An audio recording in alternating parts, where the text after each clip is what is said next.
टे मुल्की series Asia कप लाइ क़ौमी टीम जे 17 रुकनी स्क्वाड जो ऐलान कयो वियो आहे। सलमान अली आगा 17 रुकनी स्क्वाड जो कप्तान बरक़रार कयो वियो। टीम में फ़खुर ज़मान, शाहीन आफरीदी ऐं हारिस रऊफ़ शामिल कयो वियो। साइम अयूब, खुशदिल ऐं हुसैन तलत बि स्क्वाड जो हिसो हूंदा। इब्रार अहमद, फ़हीम अशरफ, हसन अली ऐं हसन नवाज़ खे बि स्क्वाड में शामिल कयो वियो। साहिबज़ादा फरहान, सलमान मिर्ज़ा ऐं सुफ़ियान मुक़ीम बि स्क्वाड में हिसो हूंदा। मोहम्मद नवाज़, मोहम्मद वसीम जूनियर ऐं मोहम्मद हारिस बि 17 रुकनी स्क्वाड जो हिसो हूंदा। पाकिस्तान, अफ़गानिस्तान ऐं यूएई जे विच में टे मुल्की सीरीज़ 29 अगस्त खां शुरू थींदी। एशिया कप 9 सेप्टेम्बर खां 29 सेप्टेम्बर ते अबूज़बी ऐं दुबई में खेॾियो वेंदो। मां खे आगाह करे रहिया आहियूं क्रिकेट जे हवाले सां त टे मुल्की सीरीज़ ऐं एशिया कप लाइ क़ौमी टीम जी 17 रुकनी स्क्वाड जो ऐलान कयो वियो आहे। सलमान अली आगा 17 रुकनी स्क्वाड जो कप्तान बरक़रार कयो वियो। टीम में फ़खुर ज़मान, शाहीन आफरीदी ऐं हारिस रऊफ़ शामिल कयो वियो। साइम अयूब, खुशदिल ऐं हुसैन तलत बि स्क्वाड जो हिसो हूंदा। इब्रार अहमद, फ़हीम अशरफ, हसन अली ऐं हसन नवाज़ खे बि स्क्वाड में शामिल कयो वियो। साहिबज़ादा फरहान, सलमान मिर्ज़ा ऐं सुफ़ियान मुक़ीम बि स्क्वाड में शामिल हूंदा। मोहम्मद नवाज़, मोहम्मद वसीम जूनियर ऐं मोहम्मद हारिस बि 17 रुकनी स्क्वाड जो हिसो हूंदा।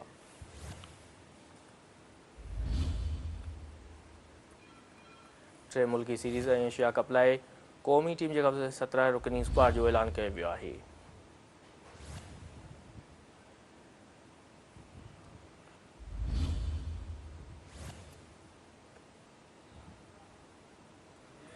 अमां खे आगाह करे रहिया आहियूं टे मुल्की सीरीज़ जे हवाले सां टे मुल्की सीरीज़ ऐं एशिया कप लाइ क़ौमी टीम जी 17 रुकनी स्क्वाड जो ऐलान कयो वियो आहे। सलमान अली आगा 17 रुकनी स्क्वाड जो कप्तान बरक़रार कयो वियो। टीम में फ़खुर ज़मान, शाहीन आफरीदी ऐं हारिस रऊफ़ बि शामिल कयो वियो। साइम अयूब, खुशदिल ऐं हुसैन तलत बि स्क्वाड जो हिसो हूंदा।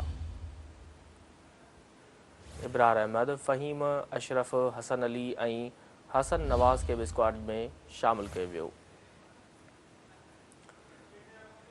साहिबज़ादा फरहान, सलमान मिर्ज़ा ऐं सुफ़ियान मुक़ीम बि स्क्वाड में शामिल हूंदा। मोहम्मद नवाज़, मोहम्मद वसीम जूनियर ऐं मोहम्मद हारिस बि 17 रुकनी स्क्वाड जो हिसो हूंदा। पाकिस्तान, अफ़गानिस्तान, यूएई विच में टे मुल्की सीरीज़ 29 अगस्त खां शुरू थींदी।